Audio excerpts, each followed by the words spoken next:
फिर परमेश्वर ने अपनी बनाई हुई हर चीज़ को देखा। उसने कहा, यह बहुत ही बढ़िया है। इसलिए 7वें दिन परमेश्वर ने विश्राम किया और उस दिन को परमेश्वर ने सबसे खास बनाया। और ये 7वां दिन हो चुका था और परमेश्वर ने सारे कामों से 7वां दिन ही परमेश्वर ने विश्राम किया। फिर शैतान ने कहा, क्या परमेश्वर ने कहा है कि तुम्हें इन पेड़ों को फल नहीं खाना चाहिए? सर्प ने हवा से पूछा। सिर्फ बीच वाले पेड़ के बारे में हवा ने जवाब दिया, यदि हम इस पेड़ का फल खाएंगे तो मर जाएंगे।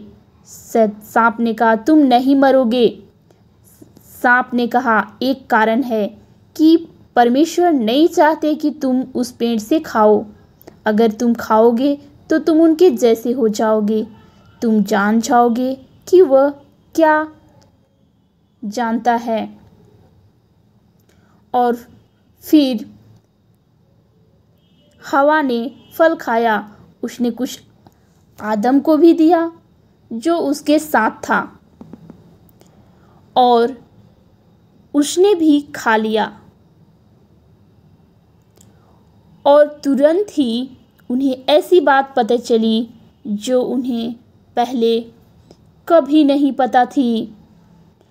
और ये दोनों परमेश्वर की बात को न मानकर सर्प के बातों को माना और सर्प के बहकावे में आदम और हवा आ गए। इसके बाद उन्हें एक बात तो उन्हें पता थी कि वे नंगे थे। उन्होंने खुद को ढकने के लिए पत्तियों को एक साथ सिल दिया। उन्हें पहले कभी डर या शर्म महसूस नहीं हुई थी, इसलिए उन्हें पता था कि कुछ तो गड़बड़ है।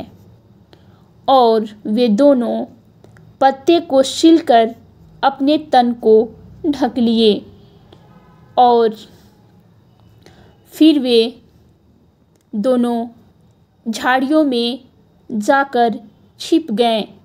और फिर परमेश्वर ने पुकारा, आदम। फिर हवा ने कहा, हम छिपे हुए हैं। आदम ने कहा, हम नंगे हैं। तुम यह जानते हो कि तुमने पेड़ से खाया है। परमेश्वर ने आह भरी कि आदम ने हवा को दोषी ठहराया और हवा ने सर्प को दोषी ठहराया। और ये दोनों एक दूसरे पर दोष लगाने लगे क्योंकि ये परमेश्वर की आज्ञा को टाल दिए थे।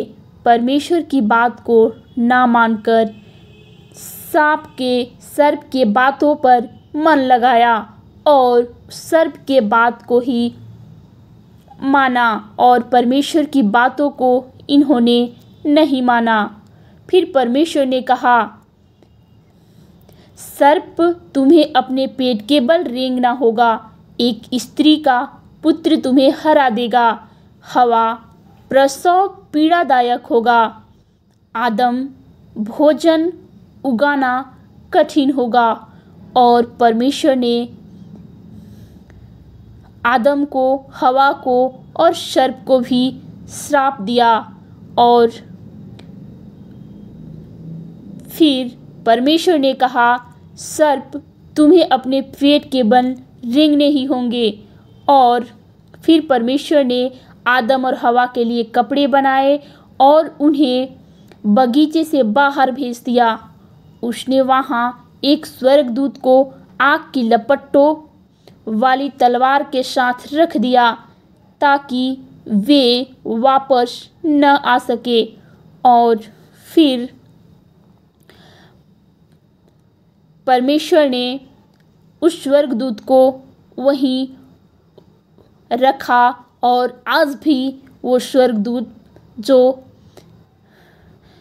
आग की लपटों वाली तलवार है वो आज भी वहीं रख दिया गया है। और आदम और हवा हमेशा हमेशा के लिए उस अदन की वाटिका से निकाल दिया गया है।